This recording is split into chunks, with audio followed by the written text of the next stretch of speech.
ዓለም ላይ ያሉ ታዋቂና ዝነኛ ሰዎች በጌታችን በኢየሱስ ክርስቶስ ላይ ሲቀልዱና ሲያላግጡ የደረሰባቸው አስደንጋጭና አሳዛኝ ነገሮች የማስመለክታችሁ ይሆናል። ቪዲዮውን እስከ መጨረሻ ድረስ ከተመለከታችሁ ለሕይወታችሁ የሚጠቅሙት ብዙ ትምህርቶችን እንደምታገኙ እርግጠኛ ነኝ። ለቻናሌ አዲስ ለሆናችሁ ሰብስክራይብ በማድረግ ቤተሰብ ሁኑ። ቀጥታ ወደ ቪዲዮው እናልፋለን። ሄተር ማክዶናልድ ትባላለች። የ53 ዓመት ዝነኛ አሜሪካዊት ኮሜዲያን እና ተዋናይት ነች። ፌብሩዋሪ 2022 ላይ በአሜሪካ አሪዞና ውስጥ የኮሜዲ ስራዋ በማቅረብ ላይ ነበረች። አዳራሽ ውስጥ የነበሩ ተመልካቾች በቀልዶቿ እየተዝናኑ በሳቃቸው እያጀቧት ዘለግ ያለ ቆይታ እያደረጉ ነው። በቆይታዎቹ በኋላም ኮሜዲያኗ በቀልዶቿ መካከል የጌታችን የኢየሱስ ክርስቶስን ስም አንስታ አሹፋ እና ቀልዳ ተመልካቾቿን ለማሳቅና ትሞክራለች። ይህም በተናገረች ደቂቃም ሳይሞላት በቪዲዮው ላይ እንደምትመለከቱት ነገር ተፈጠረ። በአዳራሹ ውስጥ የነበሩ ተመልካቾች በኮሜዲያኗ መውደቅ የሾው አንድ አካል መስላቸው ስትወድቅ እንደ ትርኢት ሲመለከቷት ነበር።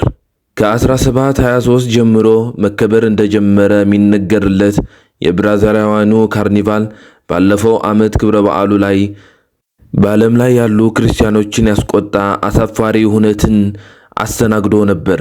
ይህም በክርስቶስ አምሳያ የተወከለ አንድ ሰው እየገፉ አለፍ ሲልም እንደ ዕቃ መሬት ለመሬት እየጎተቱ ሲዘብቱበት ታይተዋል። በክርስቶስ አምሳያ የተወከለ ሰው የጨለማ መላእክት በሚመስሉ አካላት እየተገፈተረ እና እየተጎተተ የሚያሳየው ቪዲዮ ከተሰራጨ ጀምሮ ትልቅ ቁጣን ቀስቅሷል። ይህ ካርኒቫል ከተካሄደ በኋላ ደግሞ ቀጣዩ ቀን በብራዚል ታይቶ ተሰምቶ የማይታወቅ የጎርፍ አደጋ ሀገሪቱን አጥለቅልቆ ከ21 በላይ የሚሆኑ ሰዎች ሕይወታቸው አጥተዋል። እጅግ በርካታ ሰዎችም ንብረታቸው ወድሞ ከኖሩበት አካባቢ ለመሰደድ ተገደዋል። ኤክስኤክስ ቴንሳሲዮን በመባል የሚታወቀው ዝነኛ እና ወጣት ራፐር በ2017 በሰጠው ቃለ መጠይቅ ላይ እንዲህ ሲል ተደምጦ ነበር። ከዓመት በኋላ ሰዎች እኔን ማምለክ ይጀምራሉ፣ ካልሞትኩ ማለት ነው። እስከዛሬ እንደማልሞት ተስፋ እናድርግ።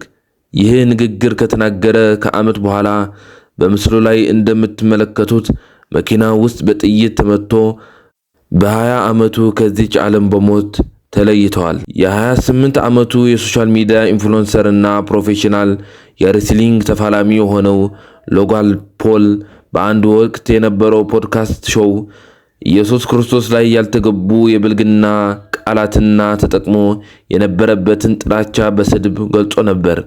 በቀጣይ ቀናቶችም ሳምንታትም የህይወቱም ከባድ ጊዜ እንዳሳለፈ ይናገራል። በጁን 2022 ዝነኛው አሜሪካዊ ራፐር ኬንድሪክ ላማር በነበረው የዘፈን ኮንሰርት ላይ ያስደነገጠ አለባበስን ለብሶ ወደ መድረክ ብቅ አለ።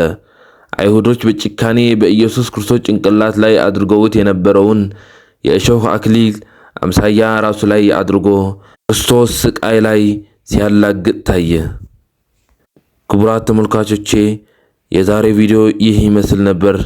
ላይክ፣ ሼር፣ ሰብስክራይብ በማድረግ አበረታቱኝ። በቀጣይ እስከምንገናኝ ሰላም።